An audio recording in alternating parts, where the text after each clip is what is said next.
Hello बच्चों, let's see the question and the question is calculate the ratio of the number of metal atoms to the non-metallic atoms in the following compounds। हमें बच्चों यहाँ पे 5 compounds given है A, B, C, D, E। हमें यहाँ पे ratio find out करना है number of metal atoms to the non metallic atom जितने भी इसमें कंपाउंड्स में प्रेजेंट होंगे। तो चलिए बच्चों बात करते हैं यहाँ पे। Basically first of all we should know the key concept for this question. यहाँ पे बात हो रही है मेटेलिक एंड नॉन मेटेलिक। तो जो मेटेलिक आयंस होते हैं बच्चों वो हमेशा कौन सी फॉर्म में प्रेजेंट होते हैं? वो कैटायन फॉर्म में प्रेजेंट होते हैं, यानी कि पॉजिटिवली चार्ज्ड होते हैं। एंड अगर हम बात करें नॉन मेटालिक आयंस की, तो नॉन मेटालिक आयंस जो होते हैं वो होते हैं हमारे अनायंस, यानी कि वो कैसे चार्ज होते हैं? Negatively charge.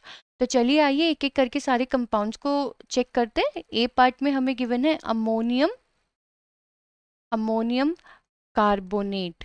तो बेसिकली बच्चों अगर हम चेक करें अमोनियम कार्बोनेट को, तो अमोनियम कार्बोनेट का जो फॉर्मूला होता है वो होता है NH4 होल ट्वाइस CO3। तो बेसिकली बच्चों हम यहाँ पे चेक करें अगर मेटल और नॉन मेटल को, तो हम एक इजी सा चीज कर लेते हैं। मेटेलिक को हम डिनोट करेंगे ब्लू कलर से और नॉन मेटेलिक को हम डिनोट करेंगे पर्पल कलर से। तो nitrogen is non metal, carbon is non metal, oxygen is non metal.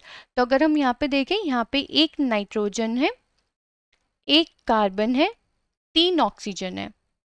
और अगर अब हम बात करें यहाँ पे मेटल की, तो हम मेटल को डिनोट कर रहे हैं ब्लू से। यहाँ पे यहाँ पे हमारे 8 हाइड्रोजन्स हैं।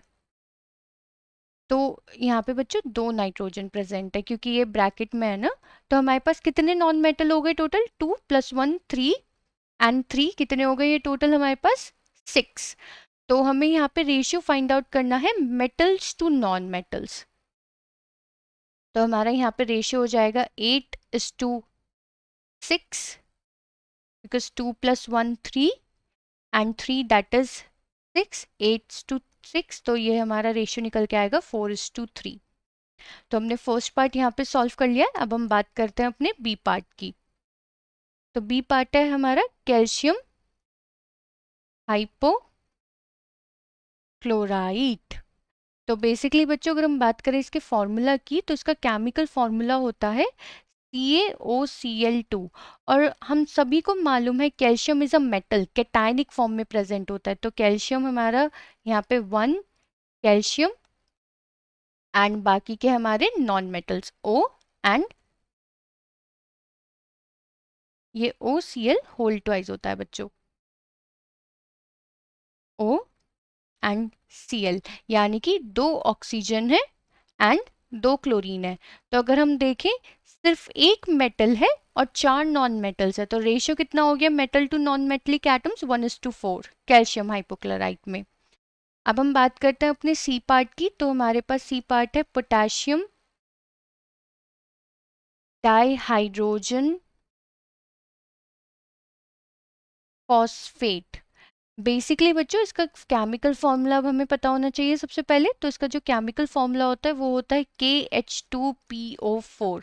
तो इसमें पोटेशियम प्रेजेंट है और हमें क्या मालूम है potassium and hydrogen positively charged होता है, इसलिए हम इन्हें मेटेलिक आयंस में काउंट करेंगे। तो 1 पोटेशियम में 2 हाइड्रोजन एटम्स हैं। और अब हम बात करते हैं नॉन मेटेलिक की, तो 1 फॉस्फोरस एंड 4 ऑक्सीजन।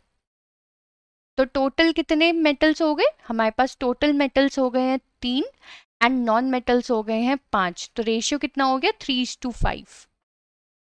अब बात करते हैं हम डी पार्ट की।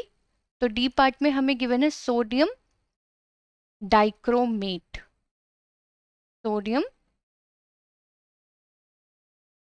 डाइक्रोमेट।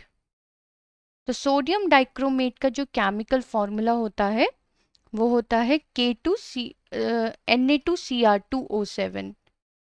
तो यहाँ पे सोडियम एंड क्रोमियम दोनों ही मेटल है। तो 2 तो सोडियम के एटम्स हैं यहाँ पे एंड 2 क्रोमियम के हैं। अब बात करें अगर नॉन मेटल की, तो सिर्फ एक ही नॉन मेटल है जो कि है ऑक्सीजन। 7 ऑक्सीजन के एटम्स हैं। तो बेसिकली यहाँ पे अगर हम चेक करें तो रेशियो कितना हो जाएगा? 2 and 2 4, मतलब टोटल 4 मेटल के एटम्स हैं /7, 4:7 इसका रेशियो हो गया। तो डी पार्ट भी हमने सॉल्व कर दिया बच्चों। अब हमारे पास लास्ट पार्ट बचा है and that is E part, potassium पर मैग्नेट। तो हम बात करें पोटेशियम पर मैग्नेट की, तो इसका जो केमिकल फॉर्मूला होता है वो होता है हमारा KMnO4।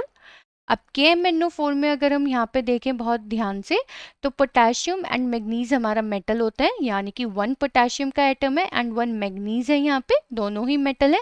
और अब अगर हम बात करें नॉन मेटल की, तो वो हमारा है ऑक्सीजन, जो कि 4 ऑक्सीजन के एटम्स हैं यहाँ पे। तो बच्चों टोटल हमारे पास मेटल के कितने कितने एटम्स हो गए? 2, 1 + 1 2, एंड नॉन मेटल के 4। तो रेशियो हमारा यहाँ पे आया 1:2। बेसिकली बच्चों इस क्वेश्चन में हमसे बोला गया था, हमें रेशियो फाइंड आउट करना था number of metal atoms to non metallic atom, और हमने वो यहाँ पे फाइंड आउट कर दिया है बहुत अच्छे से। आई होप बच्चों आपको ये क्वेश्चन समझ में आ गया होगा। Thank you.